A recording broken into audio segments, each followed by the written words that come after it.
បាទឥឡូវយើងដោះស្រាយលំហាត់នេះមួយអញ្ចឹងលំហាត់នេះគេឲ្យយើង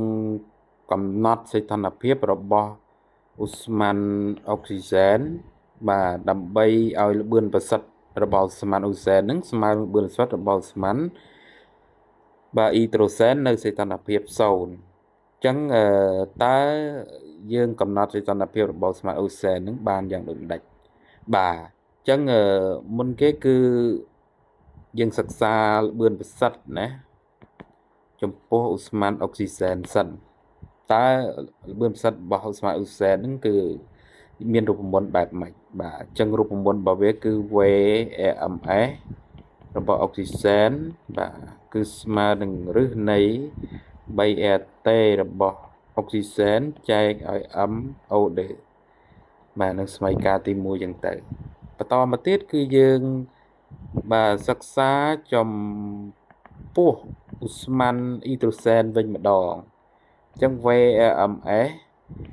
នៃឧស្ម័នអ៊ីដ្រូសែនបាទស្មើនឹងឫសការ៉េនៃ 3RT HD នៅលើ MHD ហ្នឹងសមីការទី2បាទអញ្ចឹង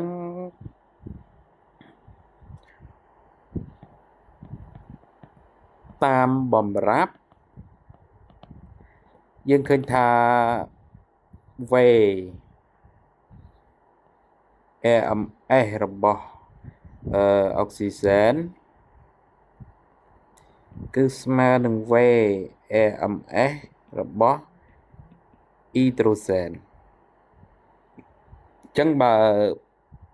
ពីរនឹងស្មើគ្នាយើងបានសាក់មួយយ៉ាងម៉េចអញ្ចឹងសាក់មួយរបស់យើងគឺ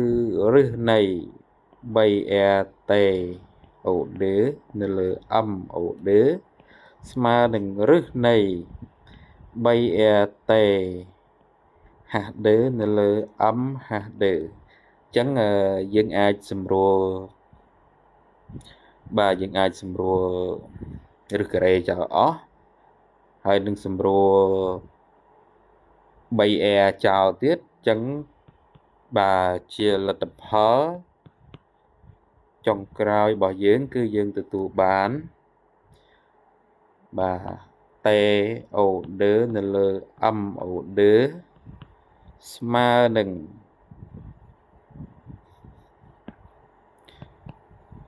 ទឹក THD នៅលើ MHD អញ្ចឹងកន្លែងហ្នឹងគឺយើងទាញរកបានដែរយើងទាញរក TOD បាទគឺស្មើនឹង THD គុណឲ្យ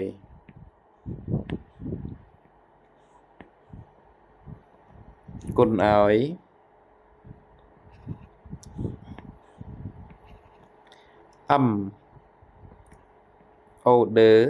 នៅលើ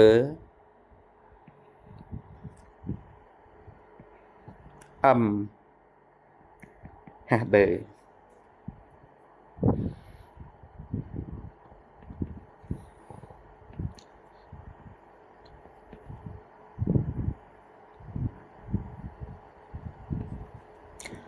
ចឹង TOD ស្មើនឹង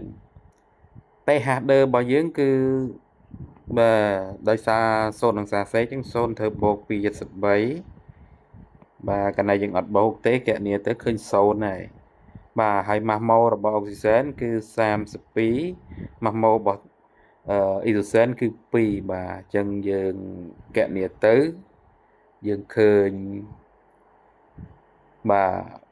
3312កែនវិនបាទអញ្ចឹងនេះគឺជាសីតុណ្ហភាពរបស់ឧស្ម័នអុកស៊ីសែន